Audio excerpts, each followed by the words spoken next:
pagi semuanya.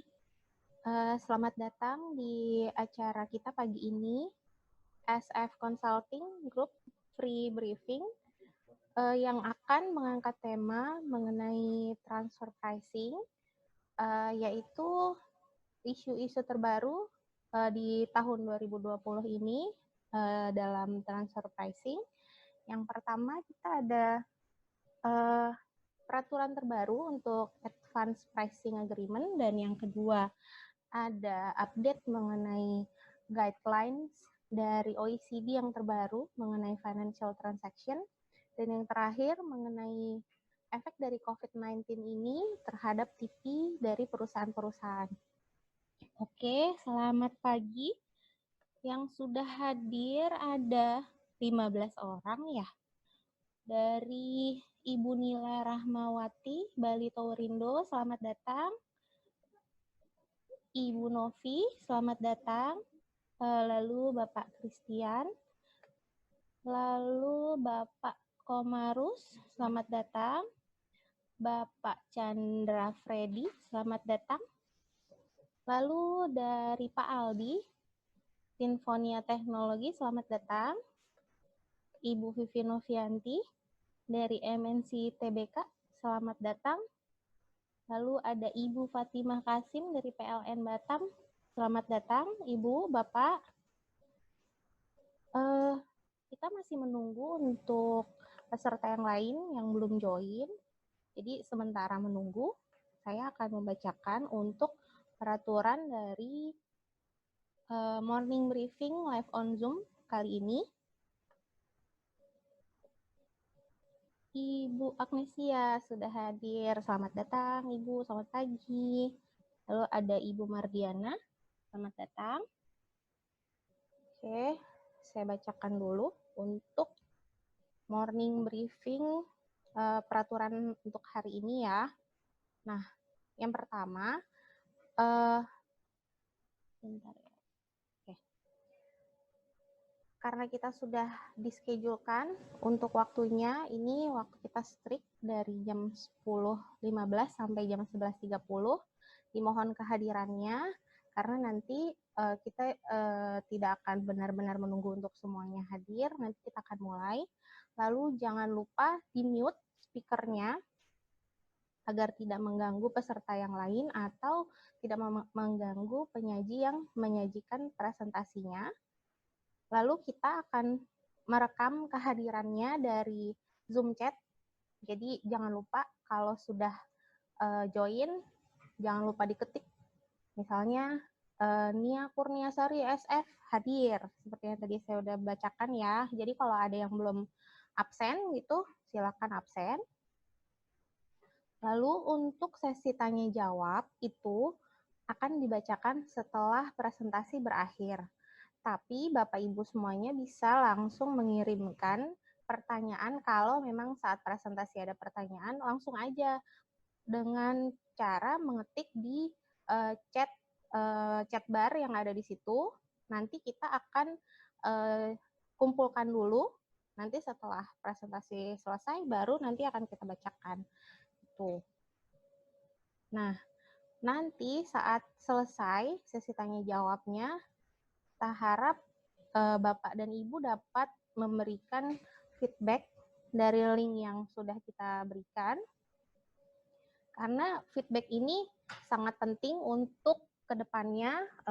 Jadi ada masukan apa dari Bapak dan Ibu semuanya untuk perbaikan kita lagi ke depannya.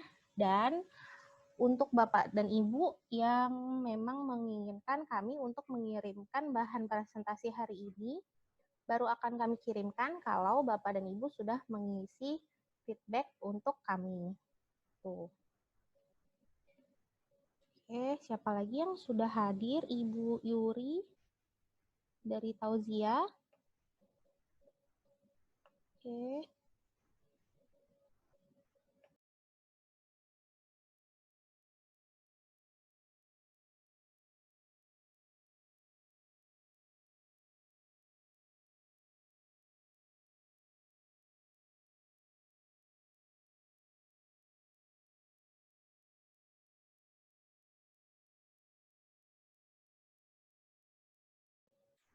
Oke, masih kita tunggu untuk Bapak Ibu yang belum hadir, agar hadir.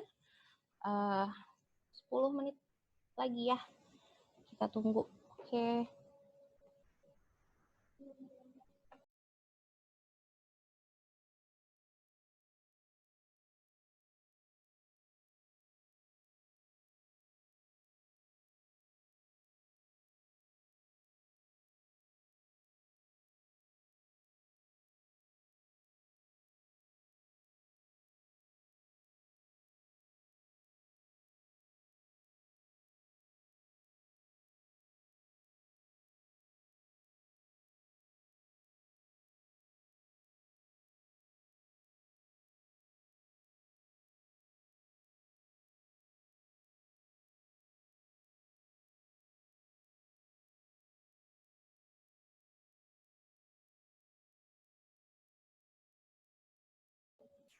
Oke, sambil menunggu peserta yang lain untuk masuk, saya ingin memperkenalkan untuk pembicara hari ini ada Bapak Gandhi Siregar. Dia adalah Transfer Pricing Manager kita. Beliau baru join. Dan saya sendiri, Jelita Anggraini. Mungkin Bapak Ibu ada beberapa yang sudah kenal dengan saya. Saya Transfer Pricing Assistant Manager di sini. Jadi nanti kalau ada pertanyaan yang mungkin belum sempat kami jawab karena keterbatasan waktu dan lain-lain, atau mungkin Bapak Ibu lupa mau tanya, atau Bapak Ibu baru muncul pertanyaannya belakangan nih setelah selesai, kayaknya saya punya pertanyaan nih untuk yang tadi nggak kepikiran gitu ya, bisa langsung hubungin kita. Nanti alamat emailnya juga akan ada di slide terakhir ya, atau bisa hubungin ke SF untuk telepon, atau bisa kita ada beberapa hari mungkin yang akan di kantor, atau bisa meninggalkan pesan ke kantor kita gitu. Nanti akan diteruskan kepada kita walaupun kita WFH, kita tetap standby di tempat masing-masing.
Halo, selamat pagi semuanya.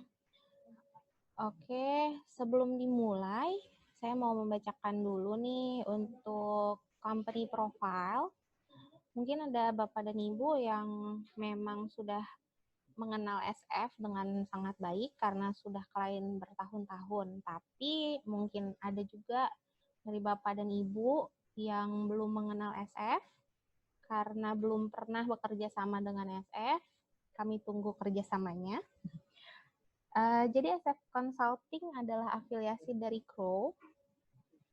Kita adalah perusahaan yang menyediakan jasa untuk pajak, TP, custom, business process, dan legal. Didirikan pada tahun 2004 oleh partner Anderson dan EY. Kami telah memiliki 100 staf lebih yang memberikan jasa dari yang telah saya sebutkan tadi. Nah, SF Consulting sendiri sudah diberikan rating yaitu tier 1 untuk General Corporate Tax of World Tax 2019 dan tier 2 untuk World Transfer Pricing. Lalu sejak Januari 2014 sudah menjadi member Crow International yang berada di posisi kelima di Asia Pasifik berdasarkan International Accounting Bulletin. Crow juga di ranking sebagai 8 yang terbesar oleh Global Professional Service oleh The International Accounting Bulletin World Survey Result. Lalu pada bulan September 2017, SF Consulting telah menjadi member dari TPA Global.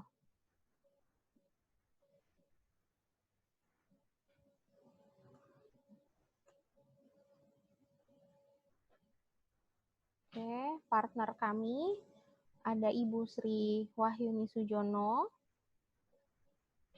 lalu ada Bapak Sten Pranoto, dan ada Ibu Ratna Febrina.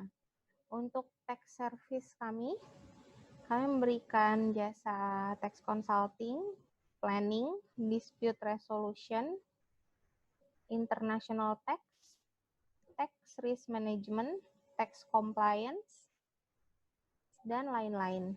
Lalu untuk customs, kita juga ada divisi customs. Ada custom facility, ada custom dan excise. Jadi kalau ada permasalahan cukai bisa juga kita bantu. Lalu custom risk management. Untuk transfer pricing kita punya compliance service, dispute resolution, TP planning, TP advisory, dan kita punya juga TP training. Untuk bisnis proses kita ada payroll, consultation, individual service, accounting atau bookkeeping, dan compliance. Lalu yang terakhir, legal service, kita ada business, corporate and commercial law, dispute resolution and litigation, corporate secretary, dan jasa legal lainnya. Oke, sekarang udah jam 10.30, kita mulai saja ya Bapak Ibu. Yang pertama akan dibawakan oleh Bapak Gandhi Siregar, selaku manajer transfer pricing kami. Silakan Bapak Gandhi.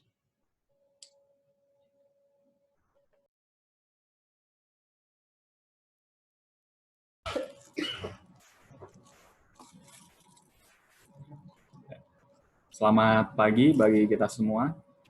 Terima kasih sudah bergabung dengan morning briefing di SF Consulting. Perkenalkan, nama saya Gandhi Siregar. Saya baru join di SF Consulting.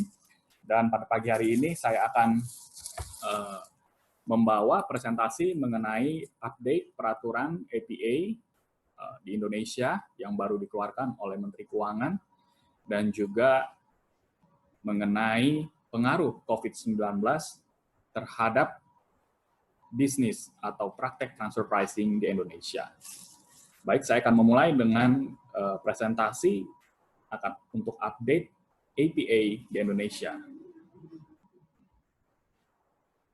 Sekarang saya akan share screen.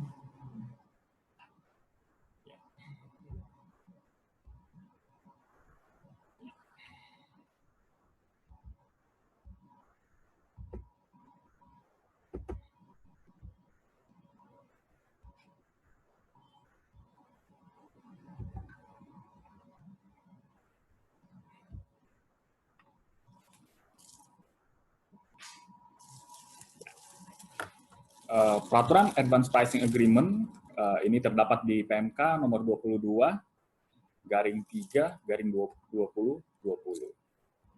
Ya. Apa sih yang menjadi dasar hukum dari peraturan APA yang baru dikeluarkan ini?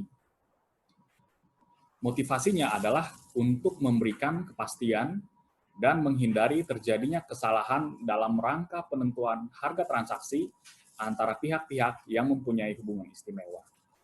Nah, di Undang-Undang PPH pasal 18 ayat 3A, DJP diberikan wewenang oleh negara untuk menentukan kembali harga atau laba rugi dari transaksi yang mempunyai hubungan istimewa. Saya bacakan di sini, Direktur Jenderal Pajak berwenang melakukan perjanjian dengan wajib pajak dan bekerja sama dengan pihak otoritas pajak negara lain untuk menentukan harga transaksi antara pihak-pihak yang mempunyai hubungan istimewa yang berlaku selama suatu periode tertentu dan mengawasi pelaksanaannya serta melakukan renegosiasi setelah periode tertentu tersebut berakhir. Berdasarkan undang-undang tersebut, maka peraturan APA ditetapkan dan dikeluarkan oleh Menteri Keuangan. Nah, apa sih yang dimaksud dengan APA tersebut? Jadi, APA adalah singkatan dari Advance Pricing Agreement yang merupakan perjanjian tertulis antara Direktorat Jenderal Pajak dengan wajib pajak di Indonesia atau antara DJP dengan Otoritas Pajak Negara Mitra atau yurisdiksi mitra P3B yang melibatkan wajib pajak. Sebagaimana dimaksud dalam pasal 18 ayat 3A Undang-Undang mengenai pajak penghasilan untuk menyepakati kriteria dalam penentuan harga transfer dan menentukan harga wajar atau laba wajar di muka. Jadi, dengan APA ini, Direktur DJP dan wajib pajak bisa menentukan di muka, di awal, apa yang menjadi harga transfer dan laba yang akan dimiliki oleh wajib pajak untuk beberapa tahun ke depan, berdasarkan kriteria-kriteria yang sudah disepakati antara DJP dan wajib pajak. Selanjutnya, DJP juga bisa memiliki perjanjian dengan otoritas pajak di negara lain untuk menentukan harga dan laba wajar dari wajib pajak, suatu wajib pajak tertentu di muka sebelum transaksi tersebut dilakukan. Jadi APA itulah merupakan definisi dari APA. Kemudian naskah APA. Naskah APA ini adalah berisi kesepakatan antara Direktur Jenderal Pajak dan wajib pajak mengenai kriteria-kriteria dalam penentuan harga transfer dan penentuan harga transfer di muka sesuai prinsip kewajaran dan kelaziman usaha selama periode APA serta rollback. Jadi setelah proses APA itu dilakukan, dari permohonan, nanti produk yang akan muncul dari proses APA ini berupa naskah APA yang akan dikeluarkan oleh DJP yang berisi mengenai kriteria-kriteria serta harga transfer dan laba yang disepakati untuk dijalankan oleh wajib pajak dalam transaksi afiliasinya di masa depan atau secara rollback. Periode APA. Berapa lama sih APA ini dapat diterapkan? Di PMK 22 tahun 2020 ini, tahun pajak yang dicakup dalam APA adalah paling lama 5 tahun setelah pajak diajukannya permohonan APA. Dan diintroduce juga sesuatu yang baru, yaitu rollback, yaitu untuk memberlakukan hasil kesepakatan APA untuk tahun-tahun pajak sebelum periode APA tersebut. Nah, tujuan dari APA, mengapa Direktur DJP memfasilitasi dilakukannya APA di Indonesia dan menerbitkan peraturan APA tersebut, adalah untuk mencegah, pertama, terjadinya pemajakan berganda. Jadi, apabila wajib pajak di Indonesia, sebagai contoh, memiliki transaksi dengan afiliasi di negara lain, contoh di negara Jepang, bisa dihindari bahwa wajib transaksi atas transaksi afiliasi tersebut tidak dipajaki secara berganda di Indonesia atau di Jepang. Kemudian kedua, agar mencegah supaya jangan penghasilan itu tidak kena pajak di manapun, atau istilahnya double non-taxation. Jadi suatu transaksi itu tidak dipajaki di Indonesia dan juga tidak dipajaki di negara Jepang, sehingga bisa merugikan pendapatan dari suatu negara tertentu oleh karena transaksi tersebut tidak dipajaki. Nah, berikutnya adalah untuk mengurangi beban administrasi baik bagi wajib pajak maupun DJP. Karena dengan adanya APA ini, maka transaksi harga dan laba dari perusahaan tersebut sudah disepakati di awal dan tidak perlu lagi repot di kemudian hari untuk mengikuti contoh pemeriksaan pajak atau objection atau appeal selama wajib pajak mengikuti, menaati kriteria-kriteria dan ketentuan yang disepakati dalam APA tersebut. Juga melalui kejelasan atas peraturan APA tersebut, maka diharapkan investor asing semakin tertarik untuk datang ke Indonesia, menginvestasikan dana di Indonesia. Oleh karena ada kepastian hukum melalui peraturan yang sudah diupdate. Nah, di dalam peraturan PMK nomor 22 tersebut, ada 3 kategori APA. Yang pertama adalah APA unilateral, di mana APA ini terjadi antara DJP dan wajib pajak dalam negeri. Kemudian ada APA bilateral, yaitu APA yang diadakan oleh DJP di Indonesia dan pejabat berwenang mitra P3B atau otoritas pajak di negara lain berdasarkan permohonan wajib pajak dalam negeri. Jadi ada 2 otoritas pajak di sini, yaitu Otoritas Pajak Indonesia dan Otoritas Pajak Mitra P3B di negara lain. Dan yang berikutnya, kategori APA multilateral, yaitu APA yang disepakati antara Otoritas Pajak Indonesia dengan Otoritas Pajak di negara lain, lebih dari 1 negara. Jadi bisa 2 atau 3 negara lain terlibat dalam suatu APA untuk transaksi afiliasi tertentu. Di slide ini kita men-summarize tahapan atau langkah-langkah dari pembentukan APA yang dapat diambil oleh wajib pajak berdasarkan PMK nomor 20 ini. Yang pertama, untuk memproses APA, wajib pajak harus menyampaikan permohonan APA kepada DJP melalui kantor pelayanan pajak tempat wajib pajak terdaftar. Setelah permohonan tersebut diterima oleh DJP, maka DJP akan menerbitkan bukti penerimaan bahwa permohonan APA tersebut telah mereka terima.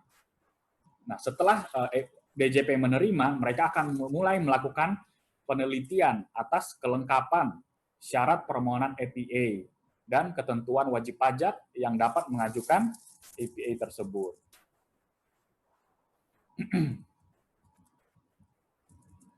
Nah, apa saja sih yang menjadi syarat permohonan APA dan ketentuan wajib pajak apa yang harus dipenuhi oleh wajib pajak? Itu akan kita bedah lagi di slide berikutnya. Setelah DJP meneliti kelengkapan tersebut dan DJP memutuskan bahwa APA bisa dilanjutkan, maka DJP akan menerbitkan pemberitahuan tertulis bahwa APA dapat atau tidaknya ditindaklanjuti. Nah, apabila APA dapat ditindaklanjuti, maka wajib pajak harus menyampaikan kelengkapan permohonan APA secara langsung kepada DJP.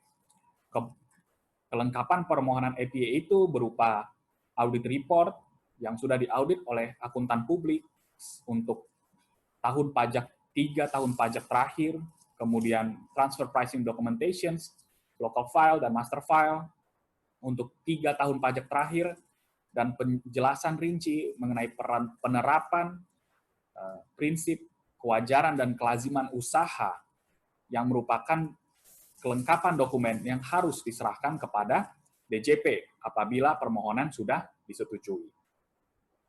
Dan berdasarkan kelengkapan tersebut, DJP akan melaksanakan pengujian material dari wajib pajak yang bersangkutan dengan penerapan prinsip kewajaran dan kelaziman usaha. Nah, dalam melakukan pengujian material tersebut, maka DJP selanjutnya melaksanakan perundingan APA dengan wajib pajak.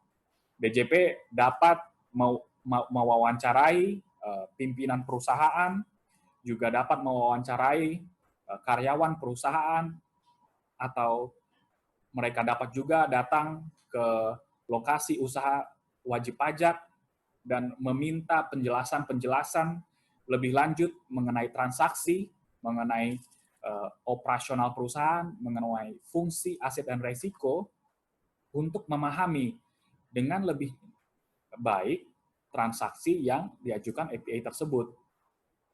Nah, dan di dalam perundingan ini akan terjadi diskusi-diskusi antara DJP dengan wajib pajak. Nah, berdasarkan perundingan tersebut dan berdasarkan pengujian material yang sudah dilakukan oleh DJP bersama dengan wajib pajak, maka akan timbul kesepakatan yang dituangkan di dalam naskah APA tersebut. Dan setelah itu DJP kemudian akan menerbitkan keputusan pemberlakuan APA. Nah, setelah itu baru wajib pajak dapat menerapkan kriteria-kriteria, ketentuan-ketentuan, kesepakatan yang sudah dituangkan dalam naskah APA untuk periode APA yang mereka permohonkan. Nah, ini merupakan tahapan pembentukan APA yang melibatkan otoritas pajak negara mitra. Prosesnya kurang lebih mirip dengan slide sebelumnya, di mana wajib pajak luar negeri ini meminta negara mitra mengajukan permohonan APA ke otoritas pajak negara mitra. Kemudian otoritas pajak mitra mulai menghubungi DJP, memberitahukan, menginformasikan bahwa ada permohonan APA dari wajib pajak luar negeri untuk transaksi afiliasi dengan wajib pajak di Indonesia. Nah, berdasarkan itu, DJP akan menghubungi wajib pajak terkait transaksi Indonesia yang dimaksud dalam permohonan APA. Dan WP akan menyampaikan permohonan APA kepada DJP melalui kantor pelayanan pajak tempat wajib pajak terdaftar. Selanjutnya prosesnya sama dengan slide sebelumnya, di mana DJP akan menerbitkan bukti penerimaan, kemudian DJP akan melakukan penelitian atas kelengkapan syarat dan wajib pajak terkait permohonan APA, dan DJP juga menerbitkan pemberitahuan tertulis apakah permohonan APA tersebut dapat ditindaklanjuti, dan selanjutnya mengadakan pengujian material berdasarkan dokumen-dokumen yang disampaikan oleh wajib pajak, yaitu audit report, PPD, dan penjelasan mengenai penerapan prinsip kewajaran dan kelaziman usaha. Lalu DJP akan melaksanakan perundingan kembali dengan pejabat berwenang di negara mitra P3B untuk melakukan APA tersebut. Setelah itu baru timbul kesepakatan dan terbitlah persetujuan bersama. Dan terakhir, DJP akan menerbitkan surat keputusan pemberlakuan APA. Ini adalah proses summary dari proses permohonan APA di Indonesia. Nah, oke. Nah, sebelumnya disebutkan bahwa DJP akan meneliti apakah wajib pajak sudah memenuhi syarat untuk mengajukan APA. Nah, dalam slide ini kita membahas apa saja yang menjadi syarat-syarat awal agar wajib pajak itu dapat disetujui untuk memohon APA. Yang pertama, wajib pajak telah menyampaikan SPT PPh Badan untuk 3 tahun pajak sebelum diajukannya permohonan APA. Kemudian, wajib pajak juga sudah menyiapkan local file dan master file untuk 3 tahun pajak terakhir. Dan wajib pajak juga sedang tidak dilakukan penyidikan tindak pidana atau tidak menjalani pidana di bidang perpajakan adalah syarat wajib juga. Dan transaksi afiliasi yang kita sedang masukkan di dalam permohonan APA ini untuk disetujui itu telah dilaporkan di dalam SPT PPh Badan untuk 3 tahun terakhir. Jadi transaksi-transaksi tersebut sudah ada sebelumnya untuk 3 tahun terakhir, bukan transaksi yang baru. Dan persyaratan berikutnya adalah di dalam permohonan APA tersebut, penentuan harga transfernya harus dibuat berdasarkan prinsip kewajaran dan kelaziman usaha.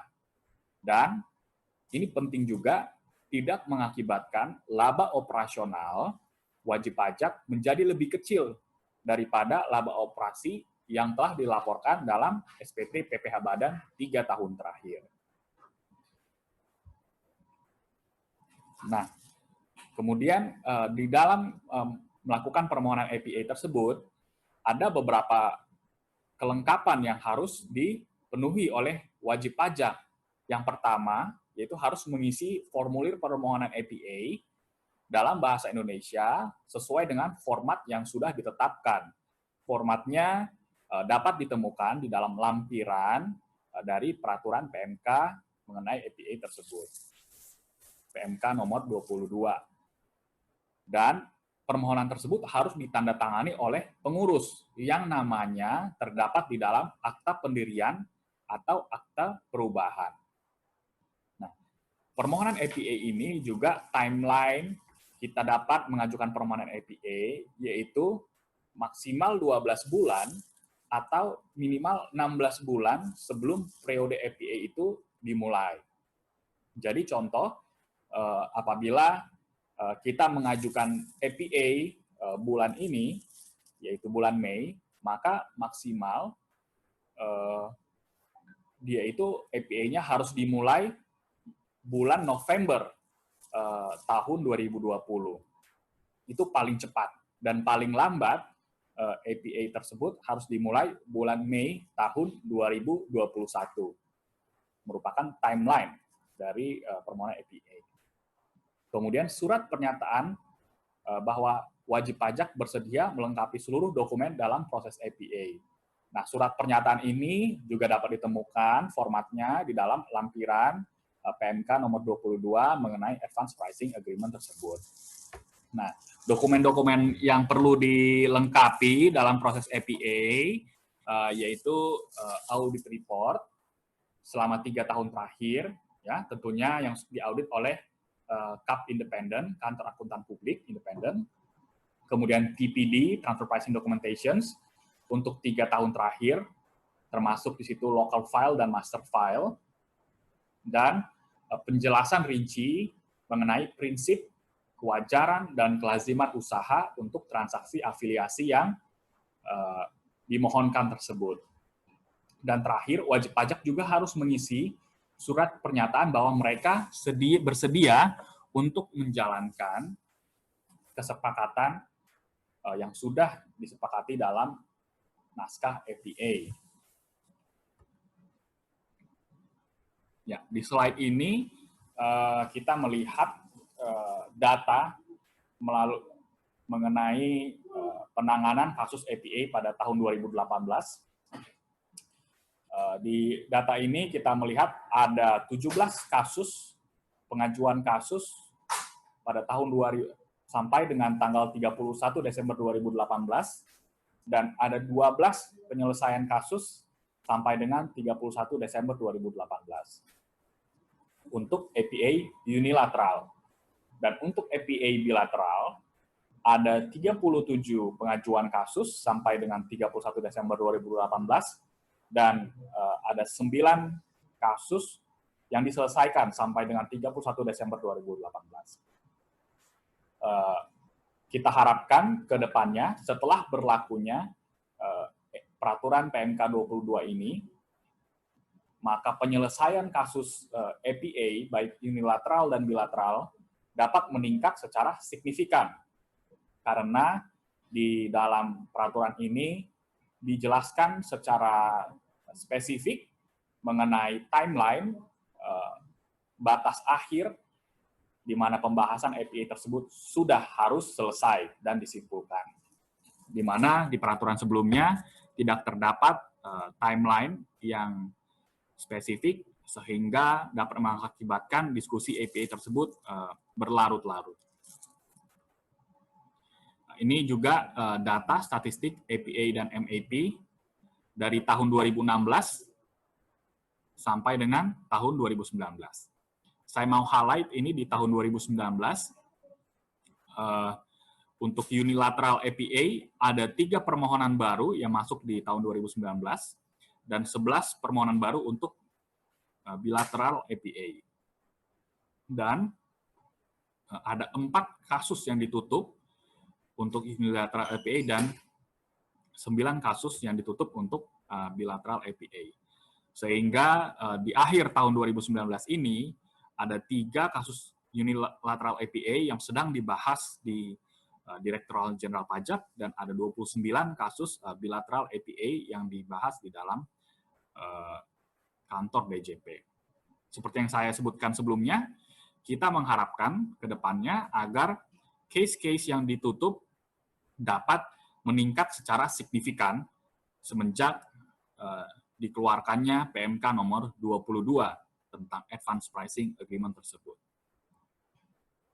Nah, pada sesi berikutnya kita akan mencoba membahas mengenai perubahan-perubahan apa saja yang terdapat di PMK nomor 22 dibandingkan dengan peraturan Advance Pricing Agreement di PMK sebelumnya, yaitu PMK nomor 7 tahun 2015.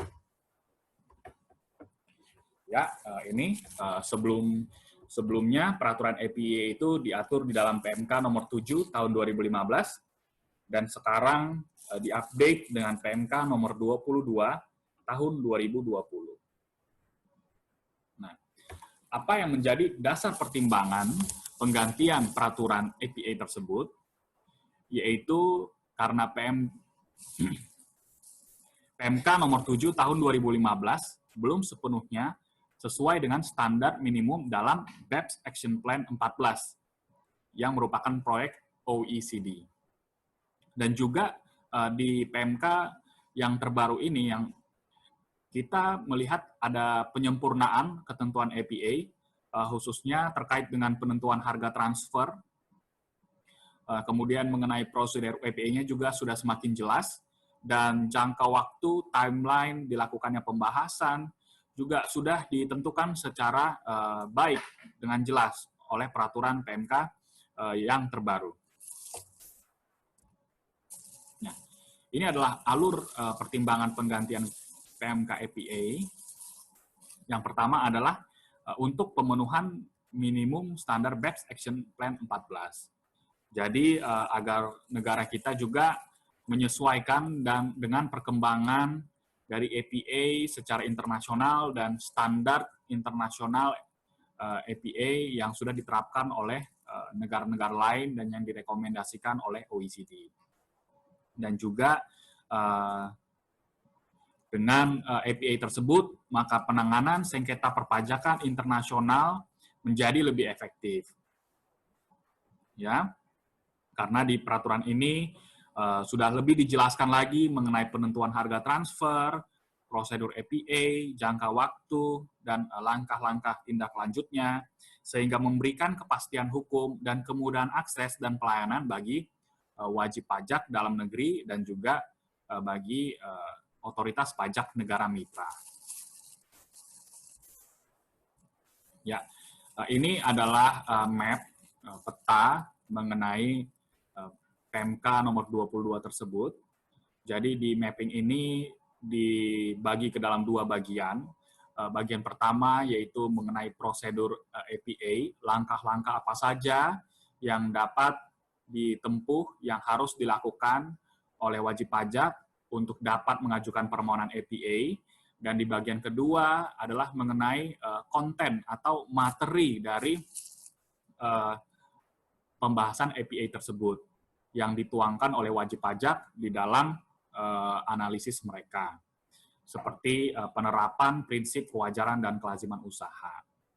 Jadi di dalam prosedur APA tersebut dijelaskan mengenai bagaimana tata cara penyelesaian permohonan APA, tata cara pencabutan permohonan APA, tata cara pelaksanaan APA, dan tata cara evaluasi APA, serta tata cara pembaruan APA. Dan di bagian berikutnya mengenai penerapan prinsip kewajaran dan kelaziman usaha, di PMK tersebut dijelaskan secara rinci mengenai bagaimana cara melakukan prinsip penerapan kewajaran dan kelaziman usaha tersebut. Ya, terus bagaimana melakukan analisis kesebandingan dan pemilihan perusahaan pembanding, dan metode-metode transfer pricing apa saja yang diakui di dalam pengajuan APA tersebut, serta kewenangan DJP untuk menentukan harga sesuai dengan prinsip kewajaran dan kelaziman usaha. Berikut adalah sedikit perbandingan antara PMK 7/2015, peraturan yang lama tentang APA, dengan peraturan yang baru, yaitu PMK nomor 22 tahun 2020. Yang pertama, mengenai kemudahan akses dan pelayanan. Di dalam PMK 7/2015, akses dan pelayanannya lebih panjang atau lebih rumit, karena terdapat dua tahap pengajuan, yaitu pembicaraan awal dan ada formal applications, dan dokumen juga harus disampaikan 2 kali. Sedangkan di peraturan yang baru, wajib pajak hanya perlu mengajukan formal application, cukup mengisi formulir dan pernyataan, baru setelah disetujui oleh DJP, maka kelengkapan-kelengkapan dokumennya diserahkan kepada DJP. Jadi dengan peraturan baru ini diharapkan wajib pajak memiliki akses yang lebih mudah dan merasakan pelayanan yang lebih baik lagi dari DJP. Kemudian komparasi berikutnya itu mengenai perbaikan proses bisnis. Ya, di PMK APA yang sebelumnya tahun 2015, timeline-nya itu hanya untuk keseluruhan proses. Ya, tidak ada timeline untuk masing-masing tahapan. Dan kantor pelayanan pajak wajib pajak tersebut tidak terlibat dalam proses APA. Nah, dan sedangkan di PMK nomor 22, timeline-nya itu sudah diatur secara lebih spesifik. Jadi setiap tahapan dari APA tersebut sudah ditetapkan masing-masing timeline-nya. Dan kantor pelayanan pajak WP ini juga dilibatkan dari awal permohonan APA tersebut. Dan juga terdapat format surat permohonan peninjauan kembali dan renewal APA. Cukup dengan surat pernyataan aja, maka APA tersebut dapat diperbaharui untuk digunakan di tahun-tahun periode berikutnya. Nah, selanjutnya di PMK nomor 7 ini juga mengenai kepastian hukum, tidak terdapat ketentuan akan rollback di PMK nomor 7, dan tidak diatur mengenai prinsip kewajiran dan kelaziman usaha, serta periode APA di PMK nomor 7 ini adalah 3 tahun untuk unilateral APA dan 4 tahun untuk bilateral APA. Dan di PMK yang terbaru mengenai APA, sudah diberikan introductions mengenai persyaratan untuk rollback atau menerapkan APA ini untuk di tahun-tahun sebelumnya, dan sudah diatur bagaimana cara menerapkan prinsip kewajaran dan kelaziman usaha. Dan periode APA untuk peraturan PMK yang terbaru ini adalah 5 tahun untuk unilateral dan bilateral FTA. Nah, ini kita bahas sedikit mengenai perubahan dalam PMK nomor 7 dan PMK nomor 22. Jadi di PMK nomor 7 tidak ada pembahasan mengenai rollback, sedangkan di PMK nomor 22 rollback itu sudah diatur dan berlaku sepanjang tahun pajak tersebut.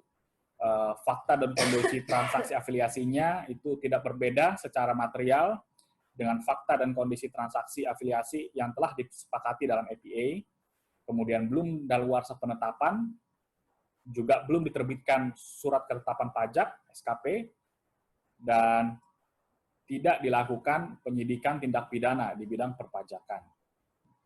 Berikutnya di PMK nomor 7 diatur mengenai preliminary filing, dilakukan paling lambat 6 bulan sebelum APA dimulai, dan di PMK 22 tidak ada ketentuan mengenai preliminary filing. Nah, mengenai periode APA di PMK nomor 7, paling lama 3 tahun pajak untuk unilateral APA, dan paling lama 4 tahun pajak untuk bilateral APA, yaitu APA dengan otoritas pajak di negara lain. Dan di PMK nomor 22, periode APA-nya itu paling lama yaitu 5 tahun setelah tahun pajak diajukannya permohonan. Berikutnya di PMK nomor 7, perbandingannya adalah di sana diatur mengenai pembicaraan awal, pembentukan APA yang meliputi pengajuan permohonan pembicaraan awal dan pembicaraan awal dengan DJP. Sedangkan di PMK 22 tidak ada ketentuan mengenai pembicaraan awal karena wajib pajak dapat langsung mengajukan permohonan APA sesuai dengan format yang sudah ditetapkan di lampiran PMK nomor 22 dan menyerahkan permohonan tersebut ke kantor pelayanan pajak wajib pajak. Nah, kapan sih dimulai pembahasannya? Di PMK nomor 7 paling lama pembahasan itu dimulai 1 tahun sejak permohonan, dan di PMK 22 di sini yaitu pembahasan harus paling lambat dimulai 6 bulan sejak wajib pajak menyampaikan kelengkapan permohonan APA. Nah, di PMK nomor 7 tidak terdapat peraturan mengenai kapan batas APA, pembahasan APA tersebut harus diselesaikan, dan juga tidak mengatur mengenai penerapan prinsip kewajaran dan kelaziman usaha. Sedangkan di PMK nomor 22 ditetapkan bahwa pembahasan APA tersebut harus sudah diselesaikan paling lama 12 bulan sejak dimulainya perundingan APA. Dan juga di peraturan yang baru ini sudah diterapkan dan dijelaskan mengenai prinsip kewajaran dan kelaziman usaha untuk mengajukan permohonan APA tersebut. Oke. Di PMK nomor 7, sekarang mengenai pembaruan renewal atau renewal APA, di peraturan yang lama, pengajuan pembaruan APA itu diperlakukan sama dengan pengajuan APA sesuai tahapan pembentukan APA. Sedangkan di peraturan yang baru, untuk pembaruan APA, dalam renegosiasi setelah periode tertentu berakhir, wajib pajak dapat mengajukan permohonan pembaruan APA kepada Direktur Jenderal Pajak melalui KPP setempat. Wajib pajak terdaftar dengan mengisi formulir permohonan perbaruan APA. Jadi tidak perlu mengulangi proses dari awal seperti di peraturan APA yang lama. Dan ya, mengenai penyelesaian pembahasan APA kita sudah bahas tadi. Kalau di PMK yang terbaru sekarang, pembahasannya harus selesai paling lama 12 bulan sejak dimulainya perundingan APA. Oke, ini adalah timeline waktu untuk prosedur APA. Kita sudah bahas di slide-slide berikutnya, sebelumnya maksud saya, mengenai langkah-langkah apa saja. Dan ini adalah timeline di mana permohonan APA itu dapat dimasukkan 12 bulan sampai dengan 6 bulan sebelum periode tersebut dimulai. Nah, setelah itu 1 bulan berikutnya wajib pajak menyampaikan kelengkapan dokumen setelah wajib pajak diinformasikan bahwa mereka permohonannya disetujui oleh APA.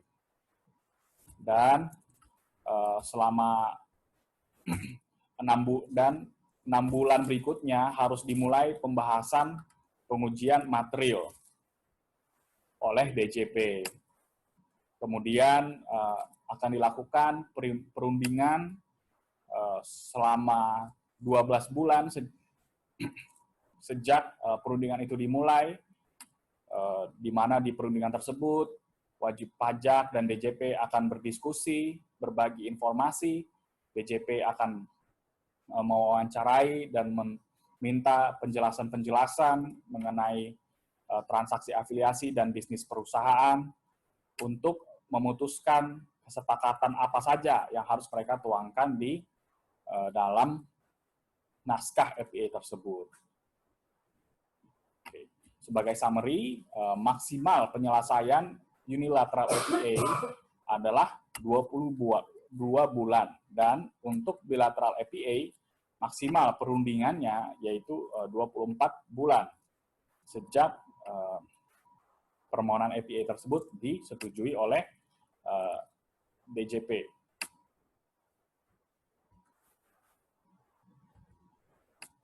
Ya, nah ini di dalam pelaksanaan selanjutnya, pelaksanaan APA, untuk APA di periode kedepannya, maka wajib pajak dapat melaporkan SPT atau pembetulan SPT sesuai dengan APA yang sudah disetujui dan tercermin dalam kebijakan penentuan harga transfer wajib pajak. Jadi dalam melakukan transaksi-transaksi afiliasi, di dalam periode APA yang sudah disetujui tersebut, wajib pajak harus mengikuti kriteria-kriteria serta harga transfer dan laba yang sudah disepakati di dalam APA tersebut. Dan itu harus tercermin di dalam kebijakan penentuan harga transfer wajib pajak dan di dalam laporan SPT yang mereka laporkan. Sedangkan untuk rollback, nanti wajib pajak dapat melakukan pembetulan SPT sesuai dengan keputusan APA. Ya, jadi di sini dikatakan bahwa untuk tahun pajak periode APA atau rollback yang sedang diperiksa, SKP pajak penghasilan badan diterbitkan sesuai dengan hasil kesepakatan dalam APA. Jadi apabila wajib pajak mengalami pemeriksaan pajak untuk periode APA atau untuk tahun-tahun rollback, maka SKP yang diterbitkan untuk pemeriksaan tersebut mengikuti hasil kesepakatan yang ada di dalam APA. Baiklah, demikian update mengenai peraturan PMK nomor 22 tahun 2020 mengenai prosedur APA di Indonesia. Terima kasih.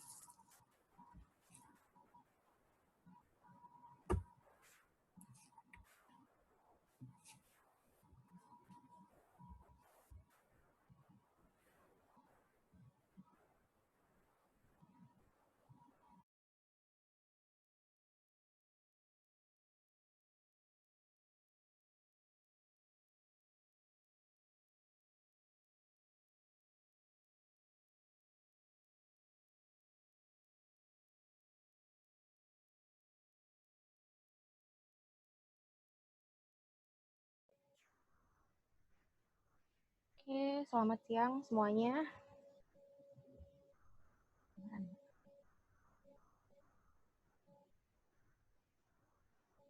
Untuk selanjutnya, saya akan membawakan materi mengenai update dari financial transaction. Gelap ya mukanya. Oke, saya akan membawakan update mengenai financial transaction untuk TP guidance yang terbaru. Oke, sebagai perkenalan,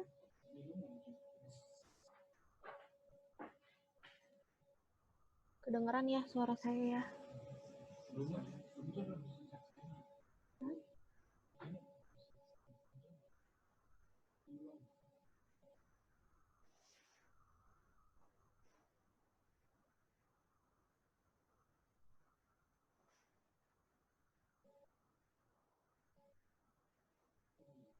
Oke,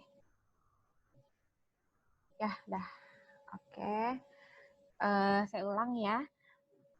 Jadi saya mau sedikit sharing mengenai TP Guidance yang terbaru untuk financial transaction.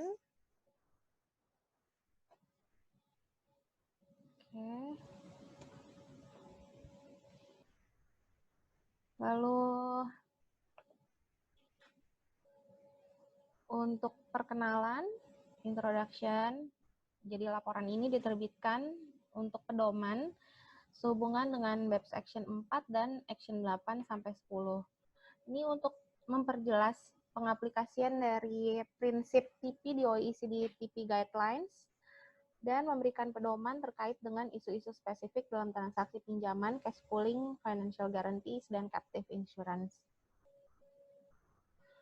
Oke, jenis transaksi yang dibahas di dalam guidelines ini adalah transaksi treasury yang terdiri dari pinjaman intragroup, cash pooling, hedging, lalu ada financial guarantees, dan terakhir captive insurance. Tapi yang akan dibahas kali ini terbatas pada pinjaman intragroup, cash pooling, dan guarantee saja.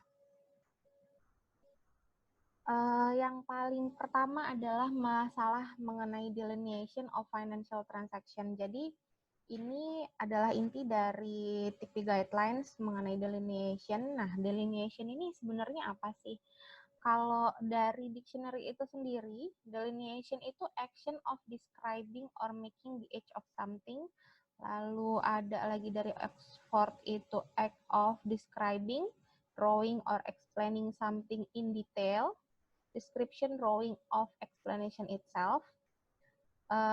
Lalu ada delineation of something between A and B, the act of showing the exact position of a border or limitnya. Jadi kalau di Indonesia ini ya lebih ke arah penggambaran secara rinci dari transaksi itu sendiri itu seperti apa. Itu dari delineation-nya.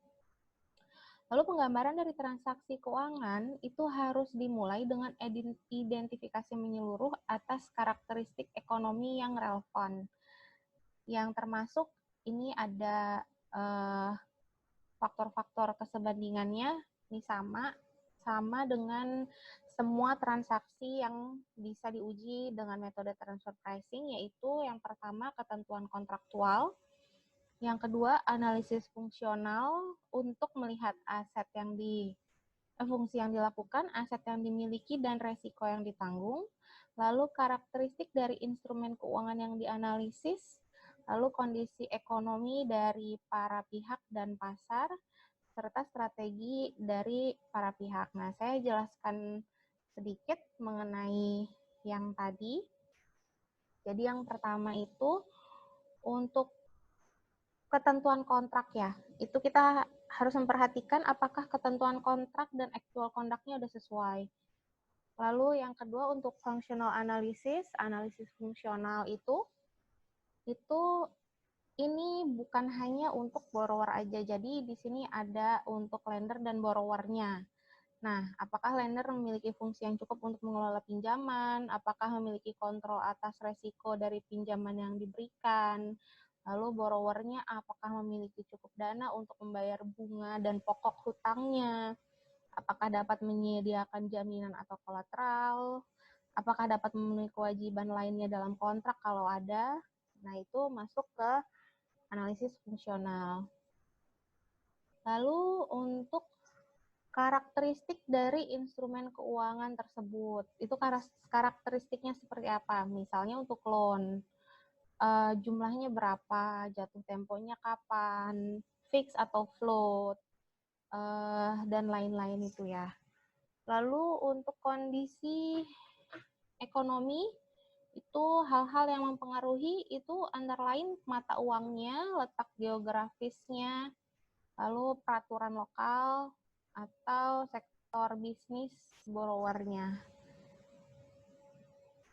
Dan yang terakhir, bisnis strategi itu seperti yang kita tahu, sama dengan transaksi lainnya, strategi bisnis yang berbeda-beda itu tentunya akan menghasilkan term dan condition yang berbeda-beda juga yang nantinya akan disepakati antara lender dan borrowernya.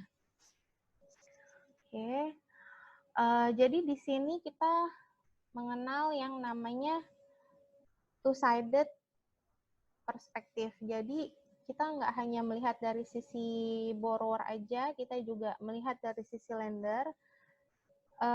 Untuk sisi lendernya dalam memutuskan apakah memberikan pinjaman atau tidak, berapa banyak yang akan dipinjamkan, ketentuannya seperti apa.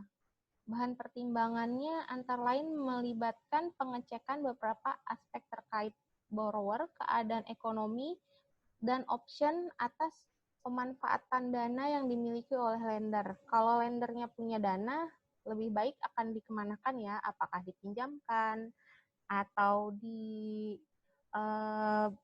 depositokan, atau mungkin dibelikan instrumen keuangan yang lain gitu ya.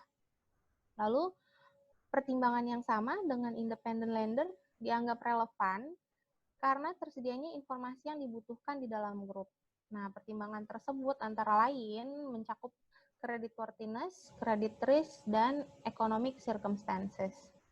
Lalu dari sisi borrower juga dilihat, pastinya borrower kan akan mencari pinjaman dengan biaya yang paling cost efektif dengan mempertimbangkan perubahan tingkat suku bunga, lalu yang sudah pasti ya, apakah bisa bayar cicilan dan bunganya. Nah, itu dari borrowernya. Oke, next. Untuk credit rating ini juga disebutkan di dalam guidance. Ini disebutkan sebagai parameter dari creditworthiness dari borrower itu sendiri. Lalu, credit rating ini bergantung pada penilaian kuantitatif dan kualitatif. Jadi, untuk penilai dari independen ya, independen rating itu akan menilai berdasarkan pada hal-hal kuantitatif dan kualitatif. Jadi nggak semata-mata dari angka aja, karena prosesnya itu untuk memberikan penilaian credit rating itu panjang dan mempertimbangkan berbagai macam aspek. Nah, credit rating group itu juga disebutkan di dalam guidance. Itu disebutkan bahwa credit rating group dapat mempengaruhi credit rating perusahaan itu sendiri. Nah, dalam hal suatu perusahaan tidak memiliki credit rating sendiri, credit rating group dapat digunakan untuk menilai kewajaran transaksi bunga dengan beberapa kondisi tertentu. Misalnya, seberapa penting suatu perusahaan itu terhadap grupnya. Semakin penting suatu perusahaan terhadap grupnya, maka akan semakin mungkin bahwa saat dia tidak mampu membayar pinjamannya itu, dia akan mendapatkan bantuan dari member-member tim yang lain atau dari parent-nya untuk melunasi pinjamannya tersebut gitu. Oke, kita next. Untuk intragroup loan itu dibahas mengenai bagaimana cara menentukan arm's length rate-nya. Tapi yang perlu di-notes di sini untuk determining arm's length rate di sini hanya sebagai panduan ya, bukan sesuatu yang benar-benar harus diikuti, tapi bisa dijadikan acuan kita gitu. Oke, kita lanjut. Yang pertama itu yang paling tepat, yang dianggap paling tepat adalah metode CAP ya, yang seperti biasa CAP, membandingkan bunga. Lalu di saat metode CAP ini tidak bisa digunakan, kita bisa memakai metode cost of fund. Jadi cost of fund ini melihat berapa besar sih biaya untuk si lender menyediakan dana untuk borrower, lalu ditambah dengan biaya-biaya yang timbul dari penyediaan dana tersebut, dan ditambah bunga yang atau keuntungan yang ingin diperoleh dari si lender tersebut dengan menyediakan dana tersebut kepada borrowernya. Gitu. Lalu disebutkan juga untuk bank opinion. Jadi ada bank opinion yang misalnya perusahaan minta pinjaman ke bank, lalu bank memberikan opinion bahwa misalnya oke atau tidaknya itu bank opinion tersebut tidak bisa digunakan sebagai data pembanding. Itu disebutkan di dalam guidance karena bank opinion ini tidak mencerminkan transaksi yang benar-benar terjadi, karena ini hanya sifatnya dari penawaran dan tidak agree gitu, tidak disetujui untuk dilanjutkan atau tidak dilanjutkannya gitu. Jadi bank opinion ini ditolak sebagai data pembanding. Oke, selanjutnya transaksi cash pooling. Ini juga sekali lagi bukan panduan yang harus diikuti, tapi contoh panduan yang bisa digunakan dalam analisis kita aja. Jadi kalau untuk cash pooling itu ada dua, ada cash pool leader dan cash pool member. Nah, kalau untuk cash pool leader itu remunerasinya tergantung pada fungsi aset dan resiko dalam memfasilitasi cash pooling. Nah, fungsinya bisa berupa fungsi koordinasi, fungsi agensi, atau mungkin ada fungsi yang lainnya, itu nanti harus di-identify sendiri di kasus masing-masing. Lalu untuk guideline-nya itu ada contoh untuk fungsi tersebut gitu. Lalu yang selanjutnya untuk membernya, remunerasinya itu sama dengan pool leader. Dia tergantung pada fungsi aset dan resiko dalam cash pooling-nya. Nah, kesulitannya adalah di sini untuk cash pool member sulit diperhitungkan remunerasinya tuh seharusnya seberapa besar, karena memang kekurangan dari external comparable yang bisa diakses secara publik ya.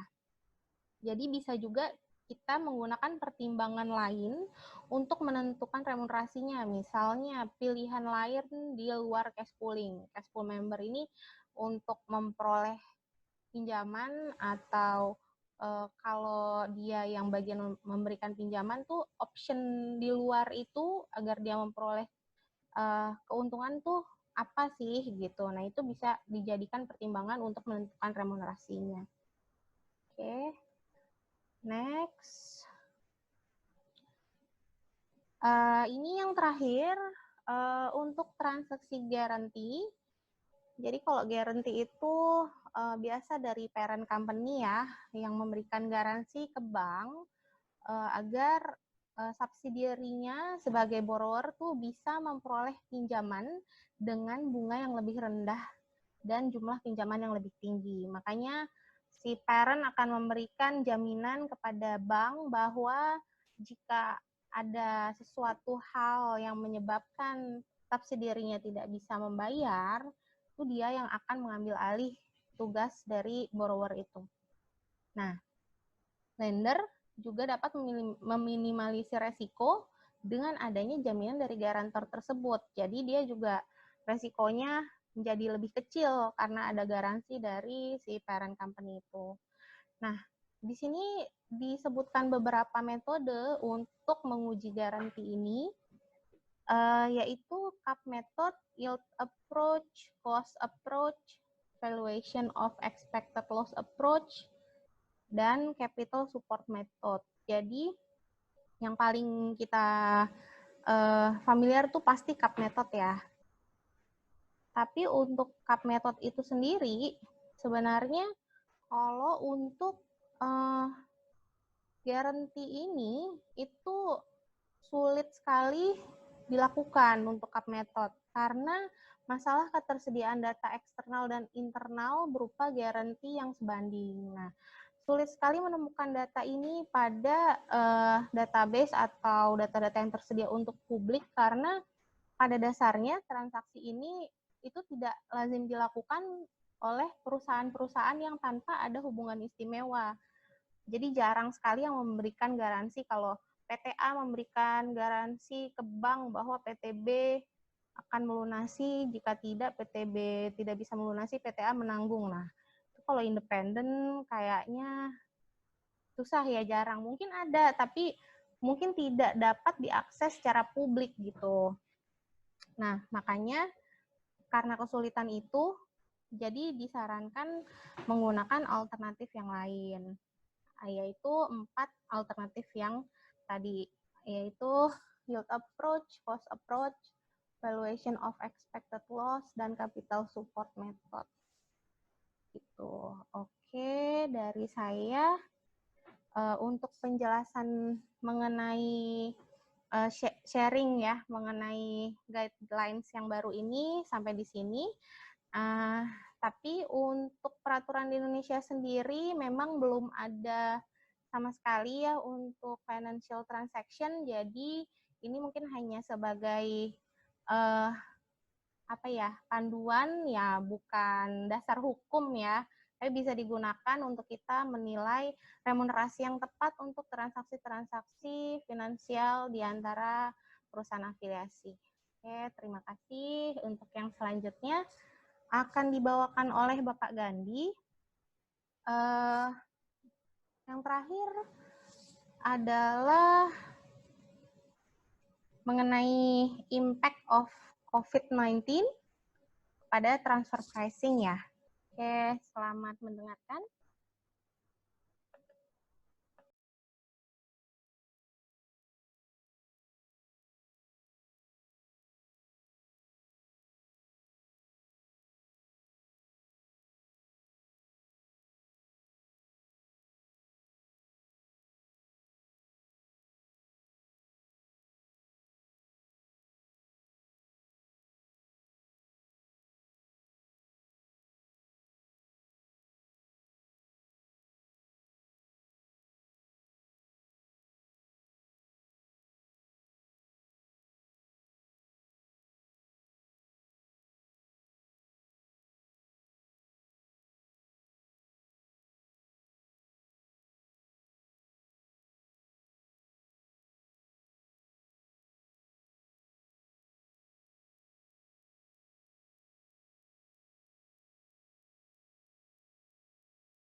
Mohon maaf sebentar, Bapak Ibu, kita sedang ada masalah teknis karena kita mau share slide kita tapi belum kelihatan di Zoom.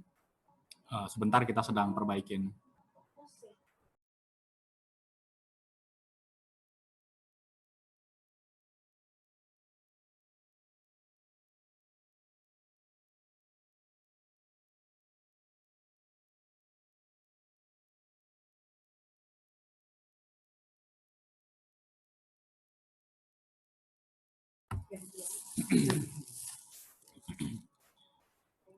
Oke, selamat siang Bapak dan Ibu.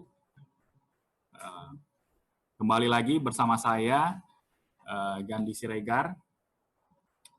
Pada sesi ini kita akan membahas mengenai dampak wabah COVID-19 pada praktek transfer pricing di Indonesia.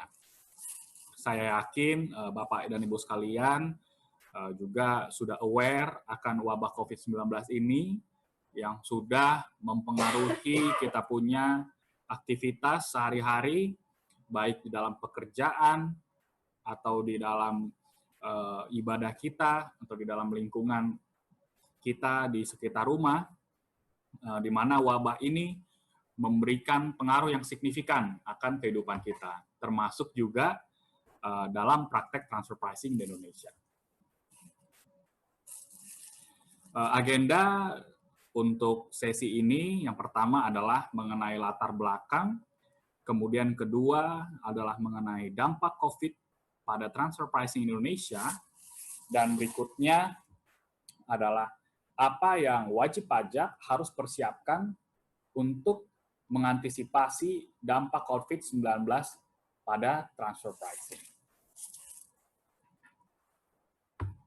Ya, latar belakangnya adalah saat ini kita sedang dilanda oleh wabah COVID-19 telah mempengaruhi aktivitas produksi, jasa, dan perekonomian negara Indonesia. Kita sudah dengar bagaimana banyak perusahaan-perusahaan yang menerapkan kebijakan work from home, karyawannya bekerja di rumah.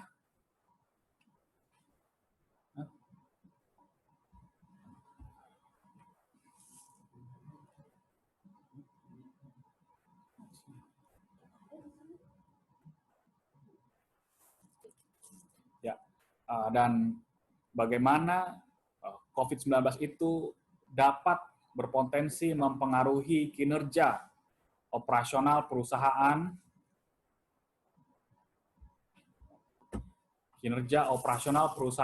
di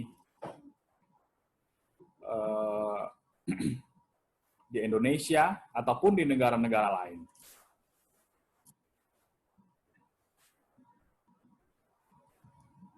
Ya, berikutnya di agendanya kita akan membahas mengenai bagaimana sih COVID-19 ini bisa mempengaruhi transfer pricing di perusahaan saya sebagai wajib pajak di Indonesia.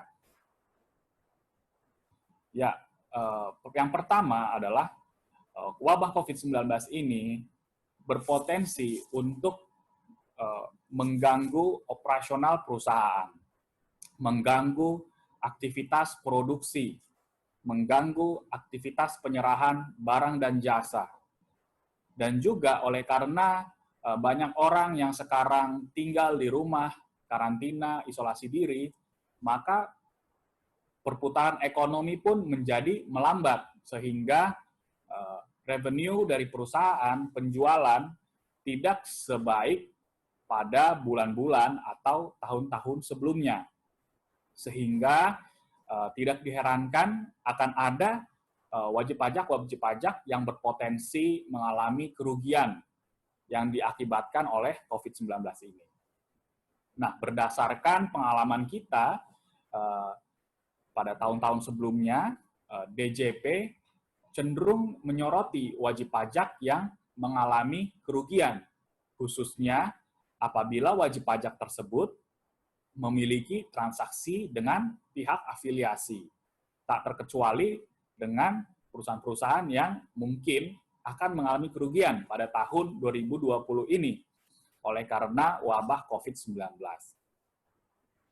Namun, untuk mengantisipasi pertanyaan-pertanyaan dari DJP atau audit yang akan dilakukan DJP ke depannya, wajib pajak harus dapat membuktikan kepada DJP bahwa kerugian yang mereka alami pada saat ini itu tidak disebabkan oleh praktek transfer pricing. Tidak ada motivasi atau keinginan dari perusahaan untuk melakukan profit shifting atau menetapkan harga transfer yang tidak sesuai dengan prinsip kelaziman dan kewajaran usaha. Tetapi kerugian tersebut murni disebabkan oleh karena wabah COVID-19 tersebut. Nah, biasanya DJP bisa menerima alasan apabila kerugian yang dialami perusahaan tersebut terjadi oleh karena faktor-faktor luar biasa yang di luar kendali perusahaan. Dan hal itu juga dijelaskan di dalam Guidelines Transfer Pricing OECD, di mana perusahaan-perusahaan bisa saja murni mengalami kerugian oleh karena faktor-faktor eksternal. Nah, jadi untuk membuktikan bahwa memang benar-benar kerugian tersebut bukan disebabkan oleh transaksi afiliasi, wajib pajak bisa mencoba untuk mengumpulkan dari sekarang alat-alat bukti dan dokumen-dokumen pendukung yang menunjukkan bahwa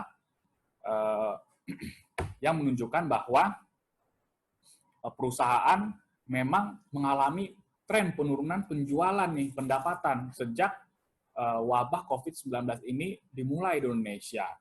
Dan kebijakan penerapan PSBB, pembatasan sosial berskala besar di dalam kantor. Jadi apabila ada kebijakan-kebijakan dari bagian human resource, dari bagian manajemen, melalui email atau dokumentasi lainnya, itu bisa dikompilasi untuk nanti digunakan di masa depan. Juga termasuk kebijakan perubahan jam operasional untuk menyesuaikan dengan peraturan-peraturan PSBB yang ditetapkan oleh pemerintah daerah, itu juga dapat kita gunakan sebagai salah satu dokumen pendukung. Dan informasi-informasi lainnya, bisa jadi seperti absensi karyawan atau logbook karyawan yang hadir di bagian produksi pada setiap hari atau setiap minggu, dan kita bandingkan dengan kondisi sebelum wabah corona, melihat bagaimana signifikan penurunan dari jumlah karyawan bisa menjadi dokumen pendukung bagi kita.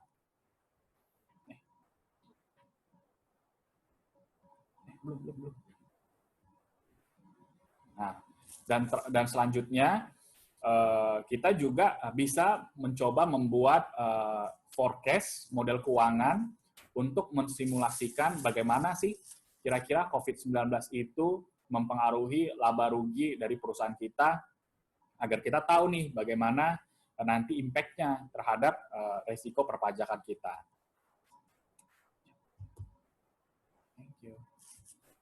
Nah, kemudian dampak berikutnya yaitu mengenai transaksi afiliasi yang sudah berlangsung selama ini. Nah, wajib pajak sebelumnya mungkin sudah menetapkan dengan pihak afiliasi mengenai pricing policy yang mereka sudah setujui atas suatu transaksi. Nah, namun harga atau pricing policy tersebut bisa saja ditetapkan berdasarkan asumsi pada saat keadaan ekonomi yang normal. Nah, maka mungkin sekarang wajib pajak bisa nih mulai mempertimbangkan apakah harga atau transaksi yang kita tetapkan di perjanjian dengan afiliasi tersebut masih valid nggak dalam keadaan ekonomi di tengah wabah COVID-19 ini. Bisa saja mungkin tempo pembayarannya, apakah masih valid nggak, atau mungkin tempo pembayarannya bisa dimundur menjadi beberapa hari agar perusahaan bisa mengelola arus kas dengan lebih baik.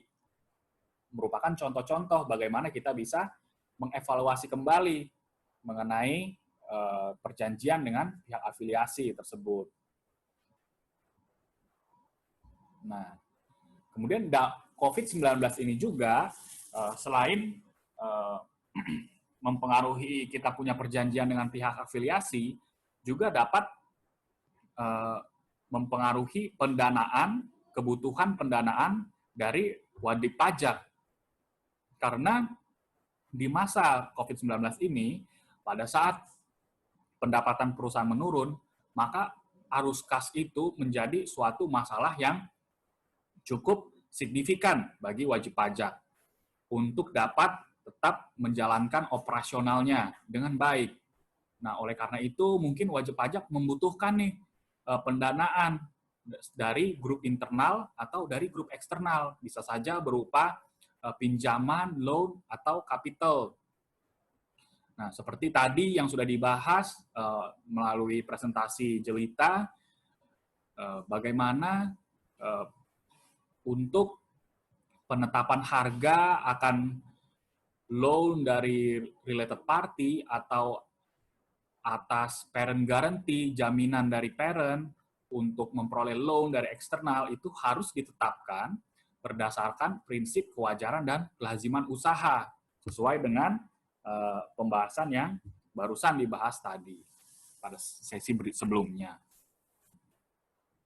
Nah, berikutnya, COVID-19 ini juga dapat mempengaruhi rantai suplai perusahaan. Bagaimana kira-kira COVID-19 dapat mempengaruhi rantai suplai perusahaan? Mungkin ada beberapa wajib pajak yang sedikit memodifikasi mereka punya rantai suplai nih, oleh karena disrupsi dari wabah COVID-19 tersebut. Bisa jadi ada perubahan pada fungsi, aset, dan risiko dari perusahaan. Mungkin saja sebelum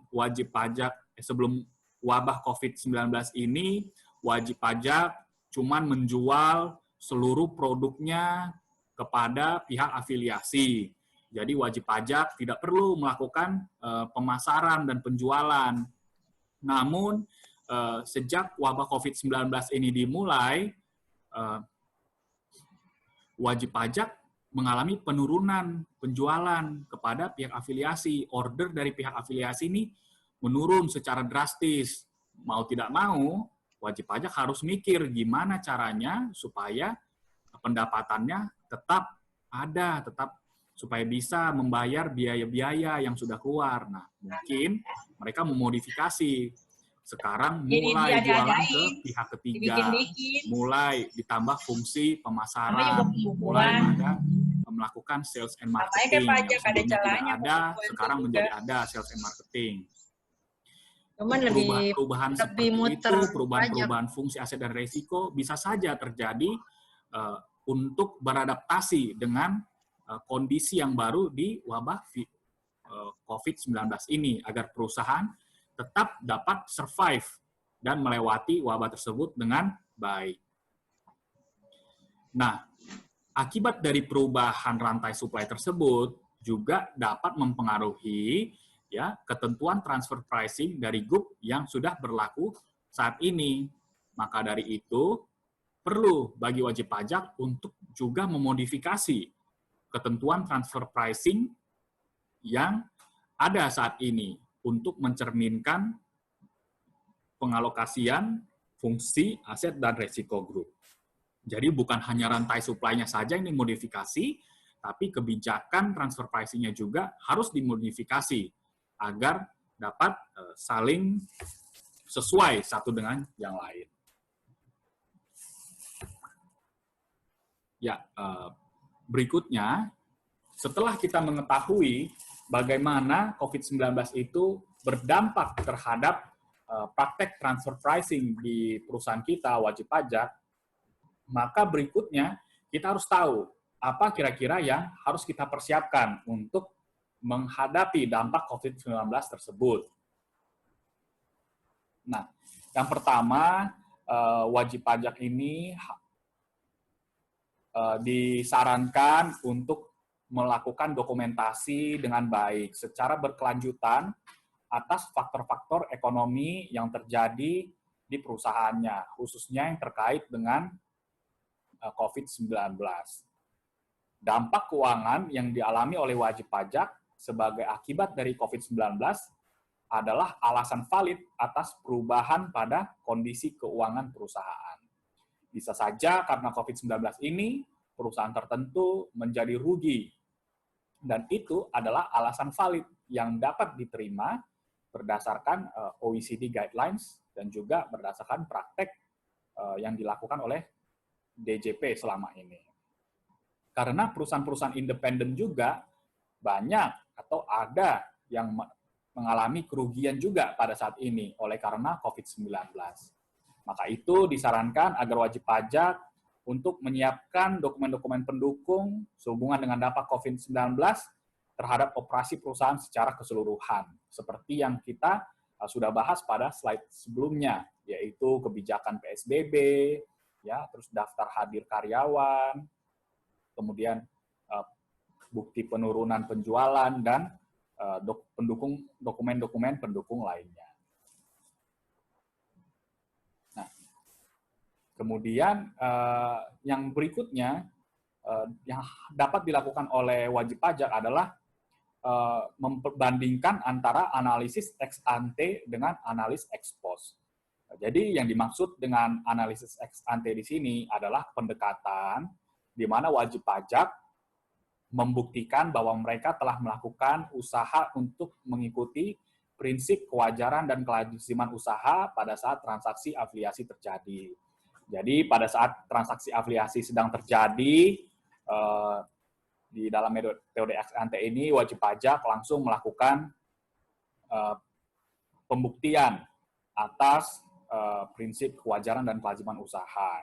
Sedangkan di dalam analisis ex post ini adalah pendekatan di mana wajib pajak menguji hasil aktual dari transaksi afiliasi untuk membuktikan prinsip kewajaran dan kelaziman usaha.